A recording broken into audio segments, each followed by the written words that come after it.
Pod Save America is brought to you by Motif. Most of you probably recycle. You turn off the lights and turn down the heat. You buy certain brands because you want to make sure that jacket wasn't made by a 9-year-old for a few pennies. You're doing all the right things when it comes to spending. But what are you guys doing about your investing? Love it? I thought that was rhetorical. Every time we talk about my investing, I feel nervous about my investing. You know, well, then you should use Motif because there's a good chance that right now the mutual funds in your portfolio could be contributing to global warming or child labor or even supporting war crimes. And it doesn't have to be that way. Motif's an investing service for people who care about where their money's going. They just launched Motif Impact. It's the first automated profile that aligns your investment goals with your personal values, all without compromising financial returns. And they do it for a price of a monthly music subscription. Motif adds responsible companies in their industries and instantly removes companies that don't reflect your values. As an example, if you support a sustainable planet, Motif can invest in companies that actively practice sustainability to reduce their carbon footprint. Sounds amazing. nice. If you don't want your money buried in some indecipherable fund chosen by people who don't know you or your values, go to Motif. To learn more, go to motif.com/crooked today. It takes 2 minutes to set up a portfolio and you are good to go.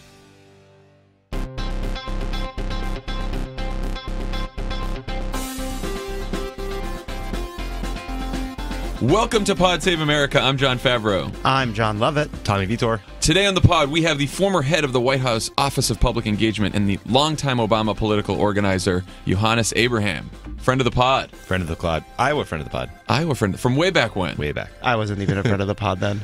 You weren't. I was nothing. You were an enemy of the pod. Sworn enemy of the I was pod. You were in Nothing, man. opposition to the and pod. now look at me. Now look at you. Now you've hosted a wildly successful show on Friday, Love It or Leave It. It's a juggernaut. It's a juggernaut, so everyone go subscribe. You can listen to Friday Night's show. You can wait for the second episode where we work out some of the kinks. Whatever you'd like. You also are going to want to make sure to subscribe to Pod Save the World, Tommy Vietor's Juggernaut. Yeah, this week we're talking to Gail Smith about South Sudan. It'll be a lot less funny than Love It or Leave It. I promise you that. There is a horrible famine, but it's important you should listen.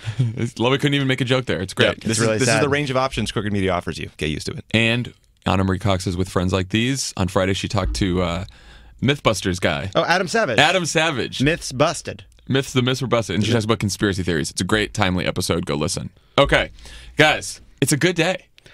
It's a good day. I want to start with a quote from our good friend Paul Ryan. Mm-hmm. Obamacare is the law of the land. We're going to be living with it for the foreseeable future. Who would have thunk that would be the quote that we'd be hearing from Paul Ryan? Trumpcare is dead. Obamacare is alive. It has survived the Tea Party. It survived 2 Supreme Court challenges. And now it has survived an attempt to kill it by a Republican president and a Republican Congress. Why? Well, Does anyone want to take a stab at what happened? why? Well, a long time ago, this group called Heritage was created. I don't know. They didn't do the work. I mean, it is still it that they March. didn't do the work, or was anything really possible here? I mean, my view is that they put themselves in a box because there were many Republican politicians, most Republican politicians, lied to voters about Obamacare from the inception. From the beginning, they told everyone it would be a government takeover. It would kill all these jobs. It would include death panels. Your grandparents would die. So that was the beginning, right? And then what they decided to do when none of that stuff came true was they waited for every problem with the law, and then they tried to tell people that by repealing the law, they would take care of that problem. So were their premiums higher than they should have been? Yes. Were their deductibles too high? Yes. Were the co-payments getting too high? Yes. But the problem is Republicans said, if you elect us and we repeal this bill, then all that stuff will go away. That was a lie. For the vast majority, for like the last 7 years, the problem with the Obama healthcare bill has been Obama, not the healthcare bill, right? And there's some exceptions to that. There's some problems with the legislation as written that need to be updated and adjusted. But the proof point there is that they didn't develop an alternative in 7 years. And then Paul Ryan, despite saying that Obama ran a secretive process, that they passed this thing in the dead of night, that they didn't have committee hearings, he took like a couple weeks and he presented them a bill without any options, without any process to have real debate or real amendments. He just said, hey, this is the thing you need to blindly vote for, without a real CBO score, without any sense of like what it would do or hurt in their district. And it was a total flop. Yeah, it's what they ended up with was just a very, very shitty version of Obamacare. We've talked about that before, but that was actually is a really surprising turn in this, right? After all these years of saying the Obamacare itself was a fundamentally flawed idea, he kind of got himself stuck in his position of offering similar tax credits but worse, similar benefits but worse. Well, the the central challenge for the Republicans is what they actually believe is that government should not guarantee the right to affordable medical care for people. That is the belief of most Republicans. There's some moderate Republicans still out there who believe that government should play just a very small role in helping people afford Medicare. But the Tea Party, most of the Republican conference right now, doesn't believe the government has a role. That's not what they argued. That's not what they ran on. That's not what they fought for, right? And so when it came time to put an alternative forward, because they know that most Americans, if they have problems with Obamacare, it's because Obamacare doesn't go far enough in helping people afford insurance. And that's the key. And we should be a little bit more cynical about it, too, because a lot of what the Republican critique of Obamacare is actually a critique of health insurance generally, which is there's a real disconnect between what people pay out of pocket, what people pay for their healthcare and the healthcare they want to receive. Everybody wants the same thing. Everybody wants fantastic healthcare for as little money as possible. And as a country, we're going to pay all the healthcare bills, right? Whether it's the hospitals are going to pay it, or the taxpayers are going to pay it, or individuals are going to pay it, or businesses are going to pay it. We're all going to pay the bills, or people are just going to die without the treatment that they need, which is something that goes on anyway. And Republicans have been sort of feeding this myth that there could be this free lunch, that we could lower deductibles and give you good insurance, and everybody could have insurance, and the government debt would go down, and the government taxes would go down. And it just was never possible. There was a fundamental lie at the heart of everything that they were promising. Yeah, I think there's so the thought experiment is, could any bill have passed? And I don't know that anything could have passed with only Republican votes, right? Because you have the Freedom Caucus. Agree. The Freedom Caucus is already saying, let's pull back what are called essential health benefits, like mammograms, things like that. Let me keep going. And then they're pushing to eliminate parts of the bill that required coverage for pre-existing conditions, kids staying on their coverage till they're 26. That gets you to a place where moderates are just not going to be able to go along with this thing. So, okay, could Trump have passed something if he tried to do it with Democratic votes? Maybe, but I don't know that you could have called that a full repeal. You already would have been accused of breaking your big campaign promise. You're absolutely right. The only thing that Donald Trump could have passed with so first of all, the only way something might have gotten out of the House is probably with Democratic votes. You might have been able to get the Freedom Caucus and the moderates to grant something if it wasn't quite as messy and you spent a long time, but probably you needed Democratic votes to get it out, because those Freedom Caucus, the only people that were true to their beliefs in this whole thing were the Freedom Caucus, because their belief is, no government involvement in healthcare whatsoever. We don't want it. So they want a full repeal. And certainly, just to be fair to them too, and certainly the answer is not going to be some bastardized half government involvement that kind of creates these crazy risk pools. Like so you're going to end up with subsidizing shitty insurance. Right. Like they're not going to be for that, which is reasonable. So therefore you lost 30 or 40 votes because you weren't going to do that. To get Democratic votes, you would have had to increase the subsidies. You'd have to give people more help for health care, and regular Republicans weren't going to go along with that. So what really happened in this bill is every time Trump tried to make a concession and Ryan tried to make a concession to the Freedom Caucus, it pissed off more moderate Republicans. And here's the big thing. Why were the Republican, we call them moderates, they're really not moderates, but why were these other Republicans not okay with that? Because there was too many Republicans who live in blue districts who were not just afraid of primaries for once, they were afraid of getting beaten in a general election. And the reason they were afraid of getting beaten in a general election is because of the town halls and because of the activism, and because people showed up and people called and people went to those town halls, because and they Paul scared Ryan the shit out of them them with a bill that pulled at 17%. I mean, that didn't help either. But the reason that he jammed them with that bill is for all the reasons we just said, because they tried to take away people's health care, which is not what people voted for. People didn't vote for Donald Trump to get Paul Ryan's agenda. That is the truth. And at the root of it, this bill was a giant tax cut, for the rich that then forced them to cut subsidies for everybody down the line. And nobody wanted that, first of all. But also what's crazy is they created this process where they decided the only way they could do healthcare was to do it in a month, because they had to get to tax reform. And I was actually thinking back to how everyone was saying there was this recrimination, especially when it looked like Obamacare might not survive, that, did Obama make a mistake in pursuing this? Chuck Schumer has said that. And but you go back and look, we passed the stimulus first. We did a big, important piece of legislation that was really important for the economy before we started this very long healthcare process. Putting healthcare at the very front of what they were doing, and then saying it has to happen incredibly fast, revamping a fifth of the American economy has to happen in a 2-week span. It was crazy. It was madness. Yeah. Can we make one important point, which is the new talking point is that Obamacare is exploding. And that's just factually not true. Once again. The CBO said that Obamacare markets will remain stable over the long run if there are no significant changes. So this was a tough year. Premiums went up significantly in some areas. Insurers pulled out of some areas. But that is a far cry from what's called a death spiral, where premiums go up to the point that only the sickest people buy them. them, and the markets just implode. I think that is a key point because we reached this point, the Republicans reached this point of failure because they told lies to their voters about Obamacare. They continue to tell those lies. Paul Ryan is saying that it's in a death spiral. Donald Trump says it's imploding and exploding, which is I didn't know that something like that is physically possible. Like a supernova, right? It gets real small and it gets real big. But what people I watched some Cosmos last night. But what people should know is that it's not exactly like you said, Tommy. It's not in a death spiral. Now, can Donald Trump on his own do damage to Obamacare? Yeah. Yes. Can I just offer one other little thought experiment? Imagine if Trump said, the Department of Homeland Security is a disaster. It's in a death spiral, but I'm just going to let it blow up. It's on the Democrats, right? Like, that is insane. It's insane. It's insane that he thinks he can just pass the buck for that. So people are going to die.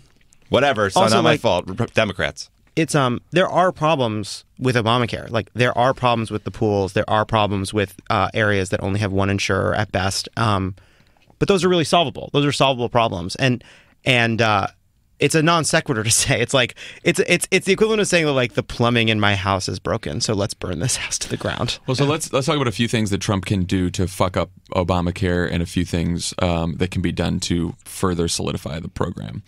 To fuck it up, they can. The administration has leeway to stop or reduce payments that help lower deductibles for lower-income people. These are called cost-sharing payments that they give to insurance companies that the administration has wide latitude to do. They can stop doing those payments.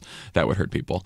Number two, they can stop enforcing the mandate, meaning they can, and if they don't get enough healthy young people to buy into the program, that starts making the pool sick, or the people who do have insurance sicker, and that costs more money for everyone. So they can stop doing that. And we already saw them try to do this at the beginning of the year. They can hurt enrollment efforts, right? We need more people to sign up so they can stop advertising and stuff like that. So there are three things they can do to hurt the program themselves. What can be done to help the program? Well, basically the opposite of what I just said. Right. You can guarantee those payments continue, the low deductible ones. Oh, and also states can decide to expand Medicaid and take that. And some states that hadn't expanded Medicaid just announced today they are going to start expanding Medicaid. Well, that's good. But also, I mean, Obama, the HHS secretary, there were times where they called insurers and coaxed or begged or forced them to stay in markets or do the right thing. Price could do that. Tom Price, the HHS secretary, could do that. Donald Trump brags about doing that every other day about keeping jobs here. How about yelling at insurers? That polls pretty well. Everyone hates insurers. How about the great negotiator? How about the art of the deal? Make a deal, bud. Insurers. I don't think that's right. So what I you don't need to think hear is when Donald Trump negotiator. says there's nothing you can do to help Obamacare because it's exploding, he is lying. He is a fucking lying. And so is Paul Ryan. Again. And they should know that. Yeah, it's frustrating demagoguery that it's just annoying to watch these factual inaccuracies get repeated ad nauseum, and once again, it just becomes a conventional wisdom. Right, and it becomes like, oh, Democrats and Republicans just can't meet on this. Well, no, they're lying. They've been lying for 8 years, so let's just call it out. Yeah. So, anyone have some? There's a lot of recrimination stories about this. Does anyone have any favorite tidbits from all the? Because I want to lead with all the drama, because so often we think like it's all about the personalities and Ryan's negotiating skills and Trump's negotiating skills, and like I think we there's larger forces at play here, but there are still some really fun stories. Yeah, I mean, look, there was this Politico story that kind of walks through all the different people blaming all the other different people, and actually, if you read that story, like some of the people that are getting blame: Reince Priebus, Paul Ryan, Steve Bannon, Jared Kushner, the White House communications team, the White House political team, Donald Trump, maybe Donald Trump Jr. slipped in there at the end. I don't know.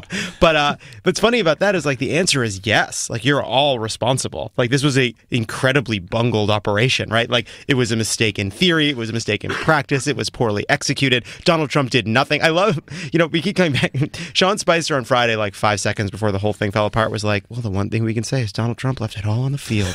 Did you? Yeah. Did you leave it all on the field? He didn't do anything. It was 2 weeks. He didn't even give a single speech about it. He doesn't know what's in the bill. He golfed 10 times.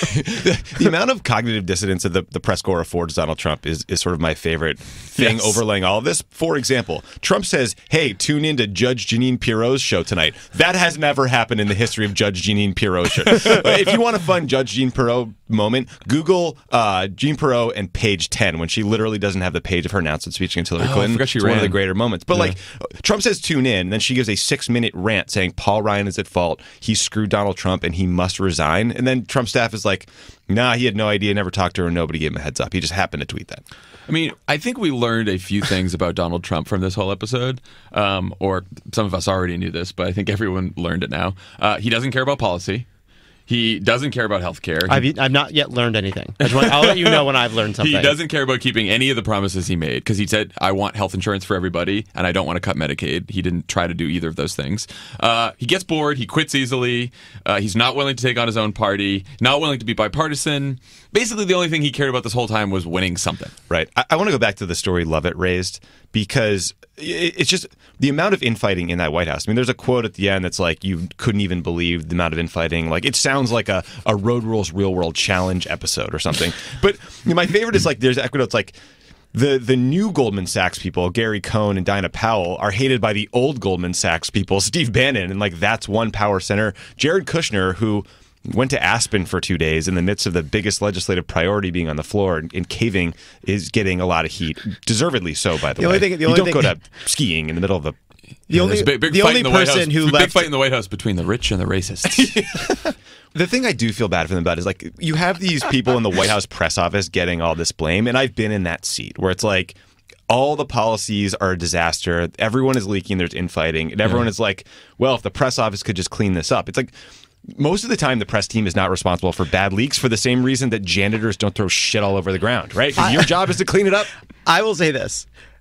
I am never one to give credit to these people, and I'm never one to defend them. But the idea that the White House communications office is the reason the Trump administration is in this mess is ridiculous. Yeah. Like, what are they supposed to do? Like, you can't, like, I mean, barring better, like, VR technology that they can put over the heads of all Americans, like, I'm not really quite sure what the communications office could do to stem this tide. They spent a month defending the attack that Obama illegally wiretapped the guy. Like, what else are these people supposed to do? Can't dress up a horse shit. It's my grandfather always used to say. I think that they probably should get some kind of an intern or assistant for the vein that's popping out of Sean Spicer's head, though, because to manage that guy's incoming. We're doing this in the middle of his briefing. It's probably going to be a great briefing. You know what, though? They're not great briefings anymore. They're just they're pointless because it's just he just gets up there and goes like, actually, things are great.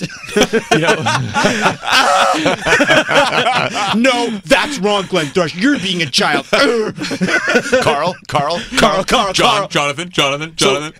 I think that what you're saying is ridiculous. Obviously, when Devin Nunes came here, it was a coincidence. He just hopped the fence and did a briefing. Someone asked him if he was going to, if Trump was going to pull the bill. He goes, you guys are so negative. Literally 5 minutes later, Trump pulled the bill. Yeah, I mean, Washington's favorite story is a shakeup and a staffer getting let go or blamed or whatever. I wonder who the first to go is. Is it going to be Reince?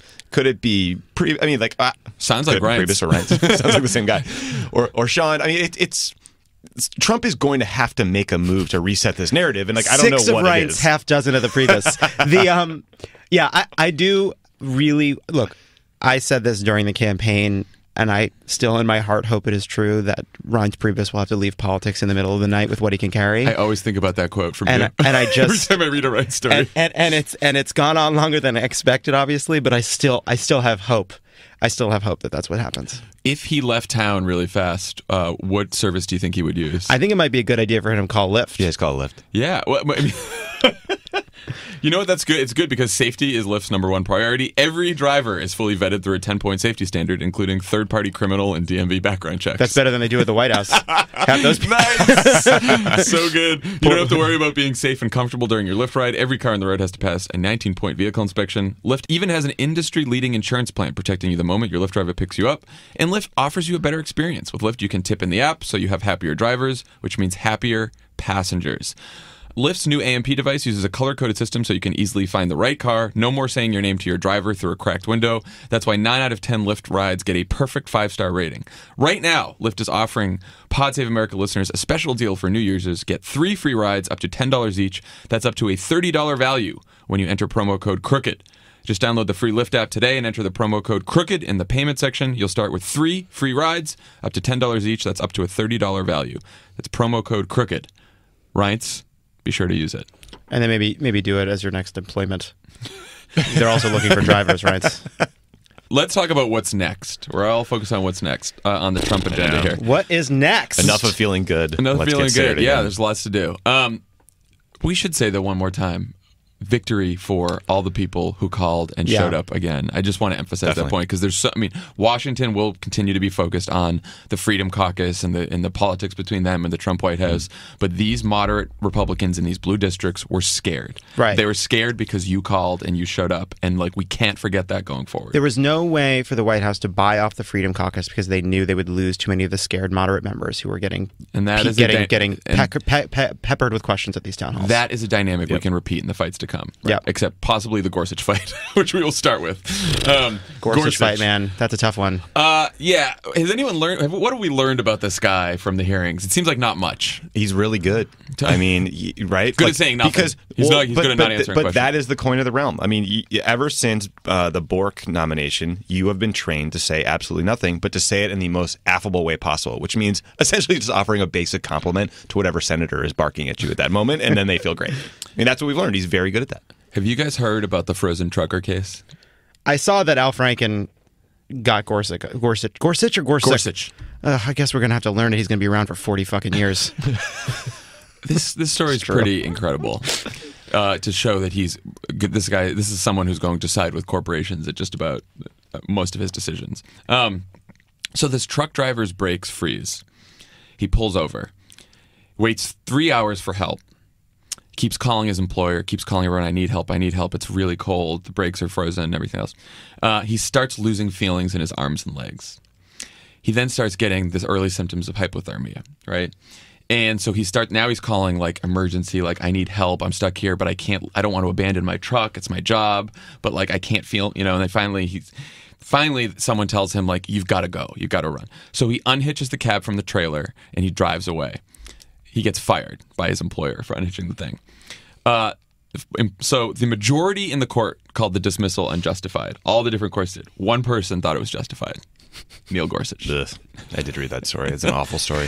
It's just it's also just going out of your way to write that dissent. This is not the country I live in. Can't fire a guy for refusing to freeze to death.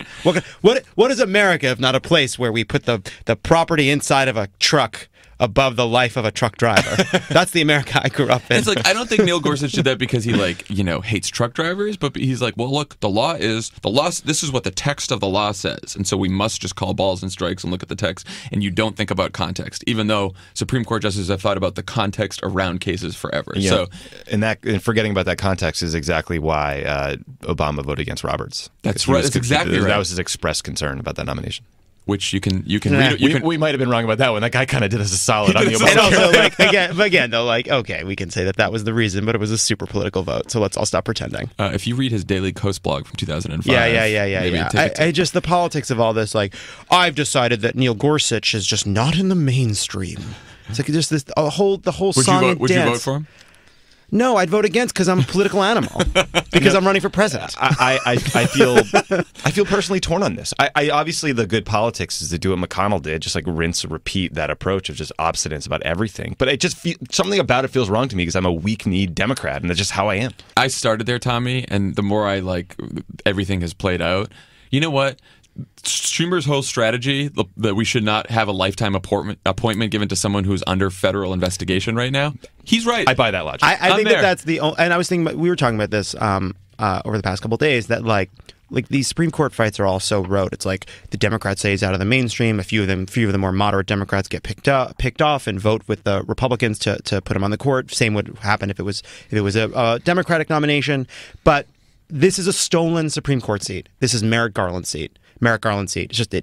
He was not afforded a hearing. And it's deeply unfair and it's unsolvable. But the one thing we shouldn't do is capitulate to Mitch McConnell's strategy. And we should just say no. But we should not do what Republicans do to their voters all the time, which is promise a victory here, because Democrats can filibuster this.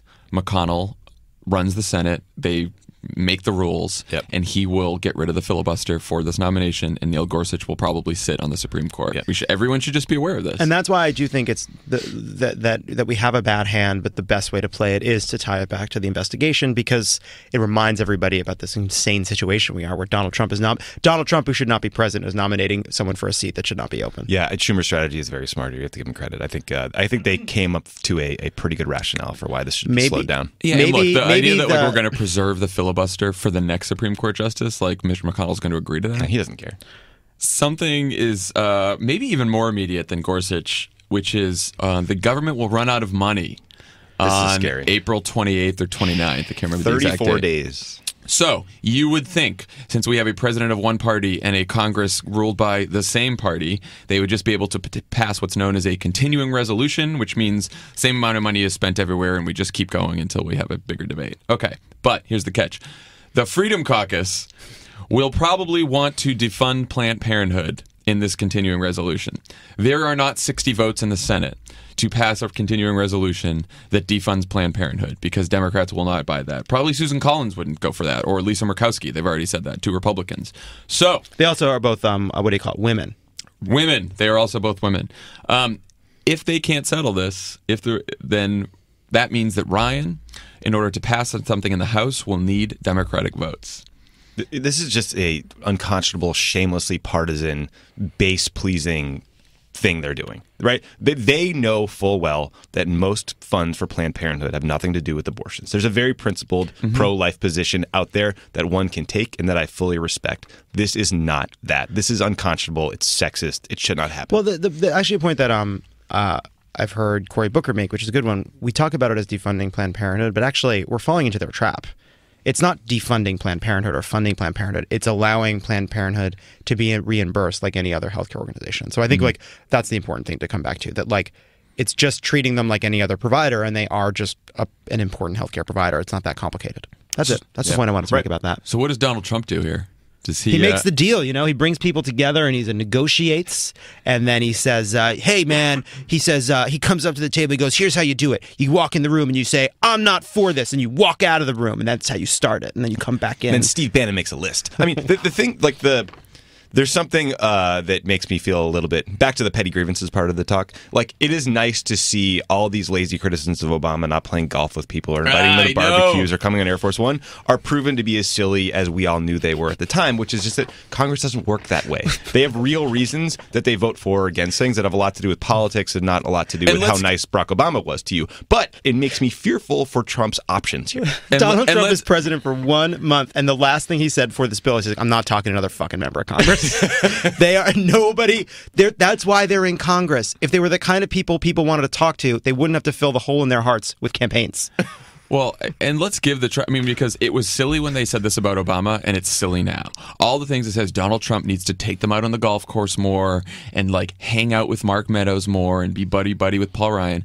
This is bullshit Washington report. This is like the same crap that we went through. Obama and John Boehner liked each other. Right. Actually, a lot. Here's our advice. Think about the bigger... Maybe too much. Maybe too much. Love that dare not speak its name, Think about the larger policy dynamics. Think about the larger political dynamics. That's what does things, not these little stupid stories about people playing golf together. Now, that being said, I do think that there has been damage done when we went from a time in which members of Congress were in D.C. for most of the year to they're here for 3 days and then they race home. Like, I do think that there's consequences to that. That didn't happen between 2008 and today. That happened in like the 80s. No, I know.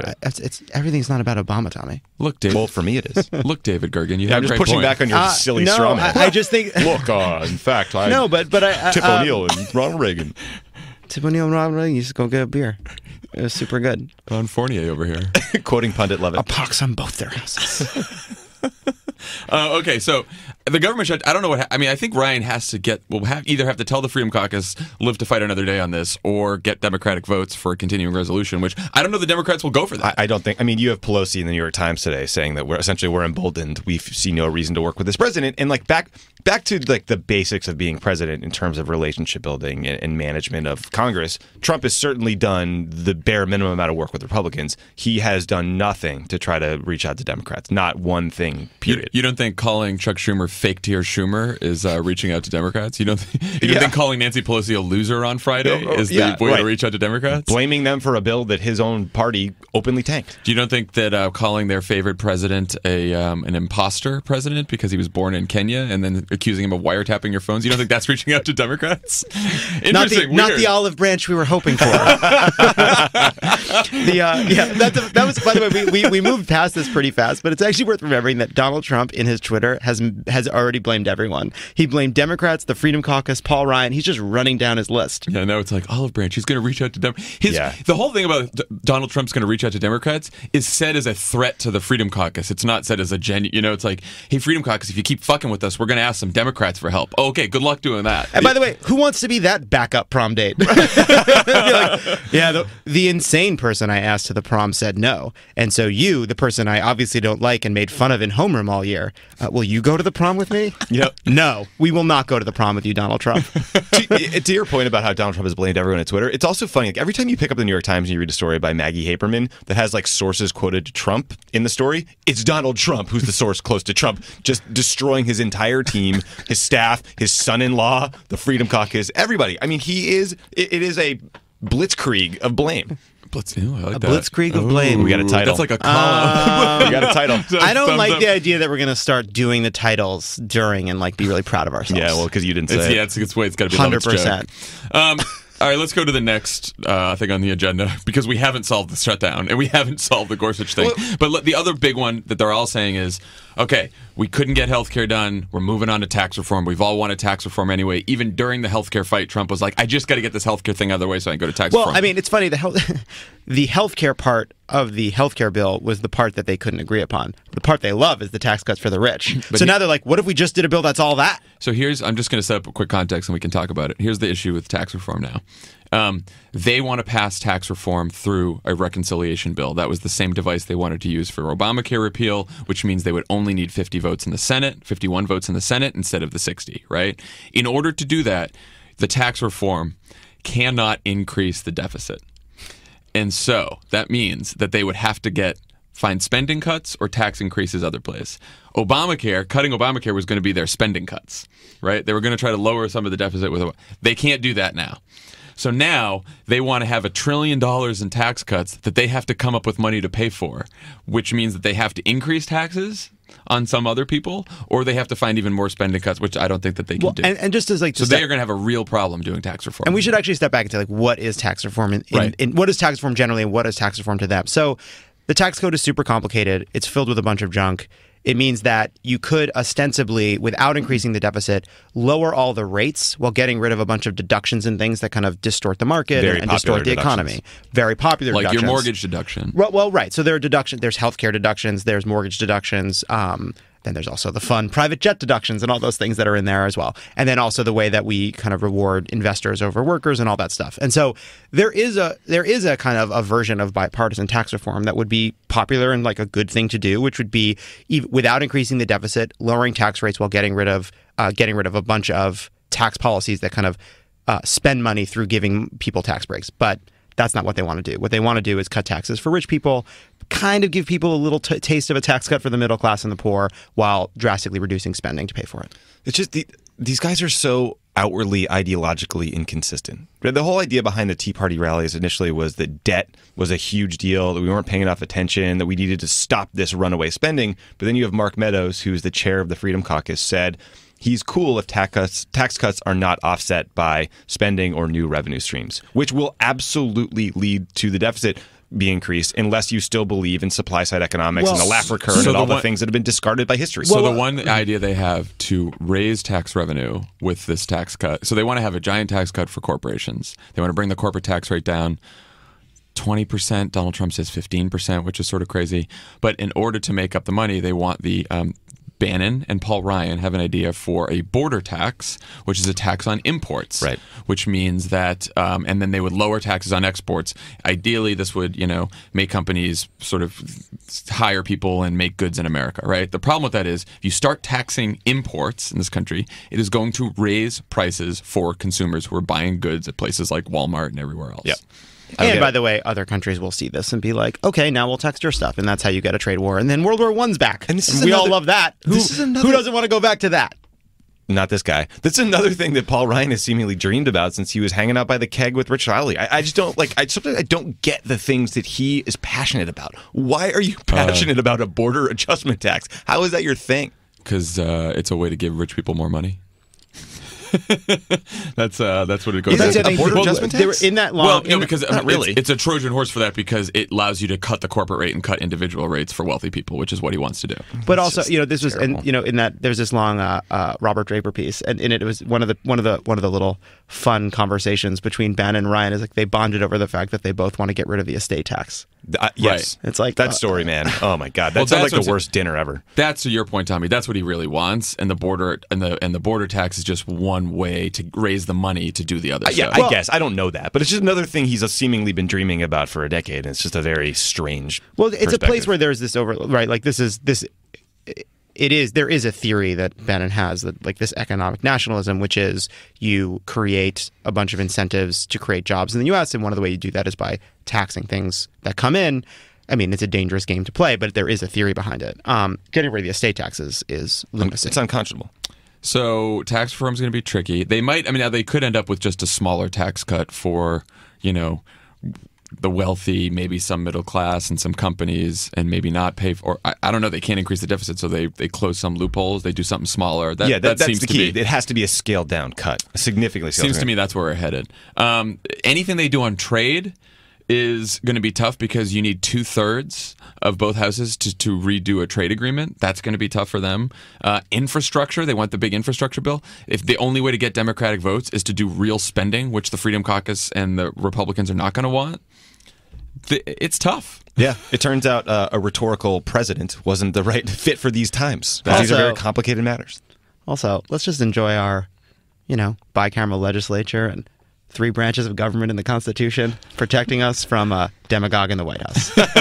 Thank you, founders. You were a bunch of slave owners, but you got a couple things right.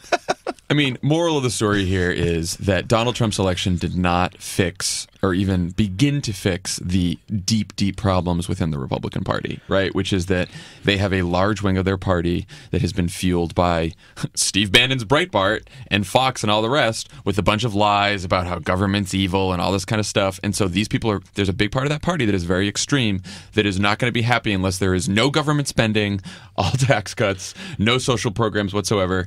And Paul Ryan cannot govern the House unless he pleases those people. And the only other way to do that is to go with Democratic votes. And to go with Democratic votes, that is a much more liberal agenda that Paul Ryan is comfortable with. Yeah, it's actually he's stuck. We're still stuck in that dynamic. It's interesting, right, that Donald Trump's election was a culmination of a lot of forces within the Republican Party, but he is different than what's governing the kind of extremism you see in the House. The House Freedom Caucus and Donald Trump are different kinds of extremes. And where they don't overlap is where you have this kind of a problem. Because Donald Trump doesn't care as much. I mean, Donald Trump isn't an ideologue on government spending and taxes and regulation. He's an ideologue on immigration and some of the more nationalist issues. The House Freedom Caucus has a different set of beliefs. What's interesting to me, though, is there is a world in which Donald Trump could break this logjam that we have, but for some strange reason, he's governing according to Paul Ryan's plan. And Paul Ryan's plan doesn't work. It's deeply unpopular. There isn't a coalition behind it. And so he's kind of stuck. Yeah, I mean, a couple of thoughts. Like, one, getting your arms around what the Freedom Caucus types want is very difficult from afar, and apparently even for him. Because you in that Draper piece, I think it was either Raul Labrador or Mark Meadows who was like, boy, then you see Ivanka come out for paid family leave, and you think, that's not what my party stands for. Like, dude, what does your party stand for? You don't want families to be able to be together and have time off? I mean, it's bizarre. And so, yes, you're right that he's governing by Paul Ryan, but he's also governing by Steve Bannon. But that's a great which example, doesn't though, leave Tommy. any- You shouldn't move on past that.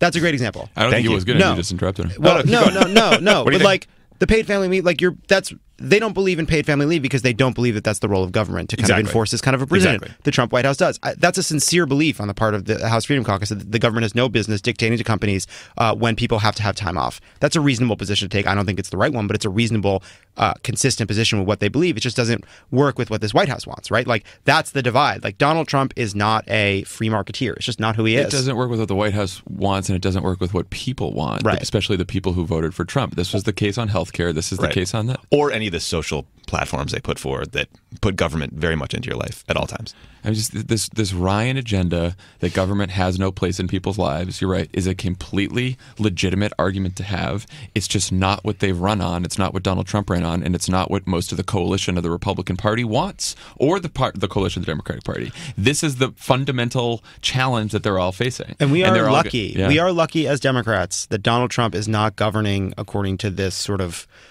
the nationalist, economically populist agenda that he promised. But I don't know I think if he has that the votes. He would have the votes even if he wanted to. That's the question. Well, it's a funny thing. It's He actually would need Democratic votes for that. It reminds me of George W. Bush a little bit because, in this sense, which is George W. Bush was constantly shocked by his inability to kind of bring people together once he was governing, because he never accepted how harshly and how viciously he ran as a candidate. And over again, Donald Trump is going to bump into this, which is Donald Trump isn't going to get a chance to bring Democrats together because, as we've talked about, he's a birther. He campaigned as a racist demagogue. There's no room for him to bring people together to govern because the actual agenda that Steve Bannon wants could peel Democrats off. It absolutely could, but it's just not possible because of the kind of person he is and the kind of campaign he ran. Sounds like he's going to have a lot of sleepless nights. Do you think he would sleep better if he used a Helix mattress? Probably would.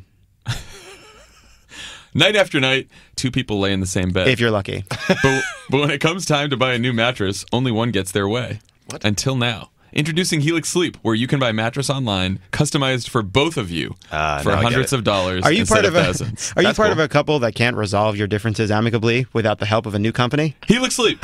Go to helixsleep.com, answer a few simple questions based on 4 key preferences, and the result will be a custom sleep profile used to build you the most comfortable mattress you'll ever sleep on. Your mattress will arrive at your door in about a week, and shipping is completely free. And for couples, Helix customizes each side of the mattress, personalized to suit each of your bodies and the way you both sleep. I don't like it when you talk about your bodies. You have 100 nights to try it out, and if you don't love it, they'll pick it up for free and give you a full refund, no questions asked. And if you're single, maybe you kind of like fantasize about what kind of mattress your partner would want. Like, is he the kind of person that like is like a kind of tough guy, wants to sleep on a firm mattress, or maybe he's sensitive. Maybe he likes a soft mattress. Maybe he only seems sensitive, but sleeping on like a board. Either way, you go to helixsleep.com/crooked and get $50 off your order. That's helixsleep.com/crooked to get $50 off your order. helixsleep.com/crooked. When we return, we will have the former director of the Public Engagement Office in the Obama White House, Yohannes Abraham. This is Pod Save America. Stick around. There's more great show coming your way. Have you realized that you can't pass anything with the House Freedom Caucus because they're ideologues who don't care about your agenda? Maybe you need to send a sort of a little gift to Democrats who you've been making fun of and mocking and calling losers for years and attacking legitimacy of. Maybe send them a salad or something. Ooh, some Postmates. With Postmates. I would use Postmates. I would too. It's a great idea. Download the Postmates app and use the code CROOKED. If you're a first-time user, you will have $50 in free delivery charges. It's really good. It's pretty great. That's great. Donald Trump doesn't know how to use a smartphone. No. Download it for the first time. Download it for the first time. Send someone something. Mostly food, but a lot of other stuff too. A whiteboard. Whatever you want. Also, everyone, use Square Cash, right? Of course. Yeah. Of course. It's the newest, simplest way to pay people back. Sending or receiving money is totally free and fast, and most payments can be deposited directly to your bank account in just a few seconds. There was a rumored story that I think seems like it may be apocryphal. Maybe it'll turn out to be true that Trump handed Merkel a bill for $300 billion to pay for NATO. Now, first of all, that's not how NATO works. But also, what do you do in handing somebody a bill? Merkel could Square Cash us that money. Come on, Merkel, Square Cash America, $300 billion, even though that's not how NATO works. Use Square Cash to pay your NATO dues. Download the free Square Cash app for iOS or Android Are you today. worried about a bellicose Russia? Estonia? Are you? Maybe Square Cash Donald Trump some cash. Square Cash. Pod Save America is also brought to you by Headspace. Let's be honest, guys. Most problems start in the mind. Fear, anger, stress, anxiety, sleeplessness. They begin in your head, but they can wreck your life. You know what can help? Meditation. The answer is meditation. If Donald Trump could sit quietly in a room and meditate for a few minutes a day. And you know what he should use? Headspace.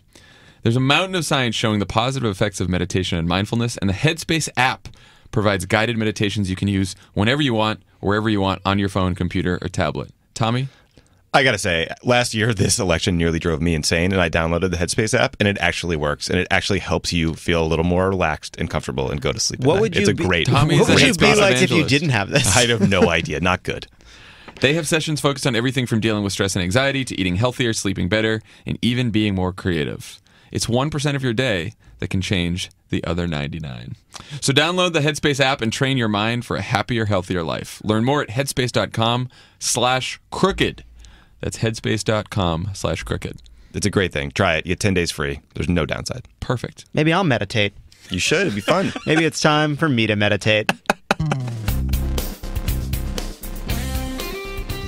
On the pod today, we have with us friend of the pod, Yohannes Abraham. You were the director of the Office of Public Engagement in the Obama White House.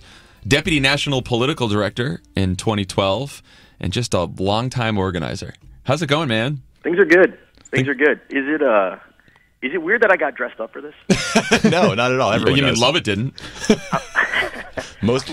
These are my work jeans. Suit in my room right now. Most of our guests wear a suit and tie. Yohannes, it's Tommy. Good to hear your voice, man. So Hey, man. we started working together in 2007 in Iowa. Back then, nobody thought Obama had a chance in hell of winning the state. It was improbable as it gets. No one thought an African American could come out of a state that was almost vast majority white. But we won because of his message, because of some grassroots organizing by field organizers like you and our volunteers. What are the lessons about what a good organization looks like and how you harness grassroots energy from that experience? Other than it's always good to run against Hillary Clinton. You know, I think there's a couple things. One of the things that doesn't get talked about enough, I think, is actually what we saw after Iowa when we started going, state to state, and the primary became protracted in a way we weren't really anticipating, and we'd show up in these states where we didn't have staff at all, and oftentimes staff would show up for the Feb 5th or other primaries, and there was these amazing, truly grassroots, independently organized, independently operated, groups of really committed activists, many of whom were not longtime Democratic volunteers, but who were inspired by what the president had to say. And most importantly, and this is the big takeaway that I've taken from watching that, they just sort of showed up. And it sounds simple, but I remember showing up in Virginia for the primary, which was February 12th, and these guys had been canvassed before we had a single staffer on the ground to provide any sort of direction. They had been canvassing for months. They'd been doing voter registration for months. They had been, at flea markets and at other community gatherings for months in support of President Obama. And I think what we did some things as a campaign to provide tools for them, like mybarackobama.com, et cetera. But the truth of the matter is, they didn't wait for instruction. They, rallied and organized locally, and sort of put their shoulder behind the wheel, and didn't wait for. There's sort of this fallacy of a lot of our campaign at the end, and certainly in states where we had a lot of time to organize, did have a top-down element, but the overall movement around the country was truly bottom-up, and not in sort of a corny way, in a really substantive and real way. And I think one of the lessons for this moment, both for folks who want to get involved and for people who want to understand what's going on, is the best way to get involved is just to show up. And there's a million different inlets and a million different ways to, if there's something you care about, to do so. But there's not really a just add water solution to a grassroots movement. Do you think that was, to me, the coolest thing about the primary efforts? I mean, what we did in Iowa was phenomenal and one of the best teams I've ever been a part of. But to show up in a place where there was no paid staff, but they had really committed and organized and meticulously run organizations, that's what a movement's about. Do you think that just stopping Trump is enough to get people to show up in 2018 and 2020? Do you think how much of a positive agenda do Democrats need? How important is it to have candidates that are really inspiring? Or do you think in a situation like this, maybe the antipathy to Trump and his agenda is enough to sort of build that movement? I think there's definitely, I think that, there's a simplicity to opposition that makes it easier for disparate parts of, a broader movement to kind of be on the same song sheet. And I think we saw this with the recent ACA fight, which isn't over by any stretch, but the recent chapter in the ACA fight. I think from talking to friends who were on the ground in states where there was a lot of activity, you didn't see, any of the establishment versus newcomer, left versus center, Bernie versus Hillary dynamic play itself out. There was sort of unity in purpose. So there's definitely a simplicity that comes with opposition.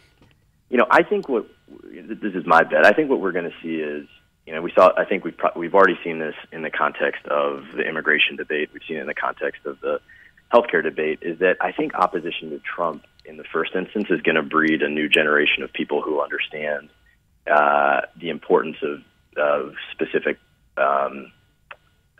policies or sort of broad policy buckets in a way that is more sustainable than, and I would argue more is healthier for the progressive movement than waiting for a charismatic candidate or two or three to take the handoff from our last president. And so I'm really excited because I think that one of the things to come out of I bet is going to come out of this ACA fight is got an entire generation of folks who become active not only in opposition to Trump, but maybe that was the entry point, but as they look back on Friday's moment, I think that they're more invested in the actual underlying policy, and that is sustainable because it's not specific to personality on either side of the debate.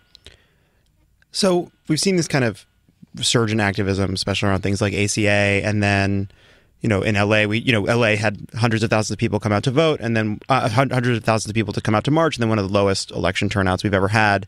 How do you make that kind of energy sustainable when there isn't? Look, I mean, the ACA fight is pretty incredible in that it was a specific battle to save something really positive for lots of people that they were afraid to lose. What do you do when it's not as clear, when it's not as stark? Yeah. Well, the first thing is, this is hard to pull off logistically, and not to go into to dive into tactics, but go into it. We like tactics here. We like tactics. We're not afraid of tactics. We're also trying to keep it loose, Sorry, let me just take off my tie. Yeah, you really sound like you're wearing a suit, and we're really going for more of a laid-back, maybe a robe. Do you have a robe? I'm sweating through my vest, guys. It's a three-piece suit. It's also one I've owned since college, so it's cool. A little snug. It's been great. It's been great to see the sort of numbers and the the sheer mass. And there's going to be some natural attrition there over time that I don't think is going to be illustrative of a concerning waning of enthusiasm. There's just going to be natural attrition, I think, as his presidency continues, and there's every week something new to organize around. I think if groups are and I have every indication is that they have been, and they're going to continue to be smart about this. You've got one of the best ways, and it sounds simple, but one of the best ways to try to capture that enthusiasm is to actually be smart about your data and be smart about trying to capture as much of, as many of the people that show up to one of those things. And it's hard when it's, tens of thousands at a given march, but try to capture as much data as you can as possible, because ultimately, a good organization or a good organizer would look at that data as invaluable, because those are folks that you can follow up with. You can tailor your ask to them over time. But Tommy, you bring up Iowa. I mean, one of the things that was drilled into us from day one, and it's drilled into any good organizer, is that an event didn't happen if you didn't capture people's names, addresses, phone numbers, and emails. And if you, this is probably something worthwhile for the listeners. If you show up to an event or a rally that's a local organization or even a national one puts on, and they're not badgering you to sign a sign-in sheet, it's probably a sign that it's not a particularly well-run grassroots effort, because that's the lifeblood of keeping folks engaged, is being able to communicate with them on a either individual or mass basis. So, not to give I'm going to overuse the word tactics, not to give a tactical answer to I think what's a big picture problem, but if I was helping to organize a rally at any point, that would be the very first thing I would make sure to do. I'd rather have half the people there and every single one of them captured. Yeah, the happiest I ever saw you guys was the day after the Oprah event, where you were just counting supporter cards. It was like Scrooge McDuck swimming in money. You did a lot of OPE work. You did a lot of engagement to business groups and others. I read a whole bunch of stories about Jared Kushner's new SWAT team today, where he's bringing in fresh new business thinking to Washington with people like Tim Cook and Mark Benioff. Did that sound particularly new to you? Is that an idea you guys might have tried at one time? Well, look, I think a couple things. One, we tried successfully a bunch of times to bring in private sector voices. If you look at the makeup of the President's Jobs Council when we first came in, and we're facing an economic meltdown, those are by and large were big private sector names who offered a lot of expertise and a lot of guidance as we were putting together our strategies for dealing with that mess. Plus pictures. Plus pictures. Don't forget the pictures we took of the Jobs Council, which was very real council. I don't. Sorry, go on. Jobs Council. Look, the short answer is that I think it is an admirable endeavor to try to, anytime you try to bring in outside thinking to government, I think it's an admirable endeavor. It's something that we did a lot. It's something we did, to some good effect. We did a regulatory review with a lot of private sector folks at the table. But I suspect this is a little bit more about a headline than a substantive reimagining of how government works. And I think if we're seeing anything, there's a lot of lessons to take out of the past few weeks and months. But a lot of those perspectives are not interchangeable. I think that I loved when the president used to say at the end of his term, pointing to the difference between being president and being CEO. As imagine if you had a board, half of which wanted you to fail. You had an employee base, of which 10% were actually at-will employees. It's a totally different endeavor. So I imagine this is more about a one-time headline than it's not going to, I doubt it.